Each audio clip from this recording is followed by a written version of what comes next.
आज आहेत बांगड्या डेकोरेशन केलं छान। 5 सवासनीनं पूजा केली, त्यानंतर 5 सवासनी मिळून अक्षता बनवल्या। घरावर छान डेकोरेशन केलेलं होतं। परत नवरीचं आगमन होणार आहे म्हणून घराचं डेकोरेशन केलं, जातं घाना सगळं डेकोरेशन केलं। त्यानंतर हळद दळली आणि मी हळदीची साडी घालून तयार झाली। हे जाऊन निवर्गे देऊन आमंत्रण देऊन पाणी आणले 5 सवासनी। त्यानंतर डेरा पूजन झाली म्हणजे रांजण। त्यानंतर नवरा नवरीचं आरती करून म्हणजे औक्षण करून इथं सगळ्यात अगोदर मी आंघोळ घातली, परत आई पप्पा दादा वहिनीने घातले, परत आहोंनी आम्ही पोराने घातलं। हळदीच्या मांडवात कपडे बदलून नवरा नवरी आले। त्यानंतर आम्ही दोघी बहिणी मिळून मंडवळी बांधली नवरा नवरीला आणि मंडवळी बांधल्यानंतर परत हळदीचा कार्यक्रम झाला। एका पाठोपाठ एक जितके लोक आले होते पाहुणे घरातले सगळ्यांनी हळदी लावली, फोटोही काढले। त्यानंतर आत्या आणि मी हळद खेळली, आत्याने सगळ्याला हळदीनं रंगवलं। त्यानंतर आम्ही लपून बसलो, आत्या आणखीन भरवायला लागली म्हणून, आणि थोडासा शेकीवर डान्स केला। 11:30-12 वाजता आम्ही हॉलवरती जेवायला गेलो हळदीचं।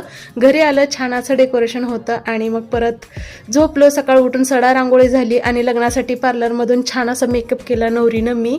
त्यानंतर आहो आणि सम्राट ही तयार झाली आणि मी तयार होऊन बघा कशी दिसते बाहेर आल्यानंतर। नवरदेव शेवतीचा आयर चढून हॉलकडे जात आहे, पाठीमागं आपलं घर दिसते तुम्ही बघू शकता। आणि इतके तिचे मित्र होते की घोड्याची गरजच पडली नाही, त्यामुळेच घोडा आणला नाही। घोडा आणला तरी पोरं काय नवरदेवाला घोड्यावरती बसू देणार नाहीत, त्यामुळे। आणि हे सगळी पैलवान गँग आहे आणि मस्त असा हॉल, जिथे की माझ्या मोठ्या दादा वहिनीचं पण लग्न झालं तर तोच हा हॉल आहे।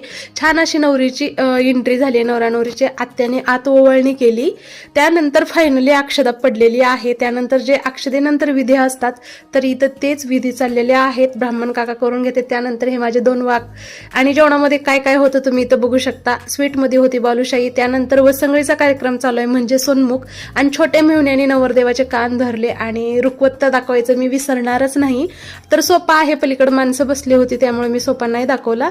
आणि इथं परत सोनमुखमध्ये ना नवरीच्या आईने नवरदेवाच्या आईला अंगठी घातली आणि हे नवरीचे पप्पा आणि सगळे गेलेले आहेत माहेरकडले। आता गृहप्रवेशचं डेकोरेशन पण माझ्याकडेच होतं। गृहप्रवेशमध्ये सगळ्यात अगोदर ओवाळणी केली, त्यानंतर नवरीचं घरी आगमन झालं सुनबाई म्हणून आमच्या घरच्या छोट्या, आणि छान असं माप ओलांडून घरात गृहप्रवेश केला। हे आहेत माझे आजी आजोबा आणि त्यांच्या पाया पडून नंतर आमच्या आत्याबाई लहानपणापासून मुलगी देते म्हणून आत्याला काही मुलगी झालीच नाही।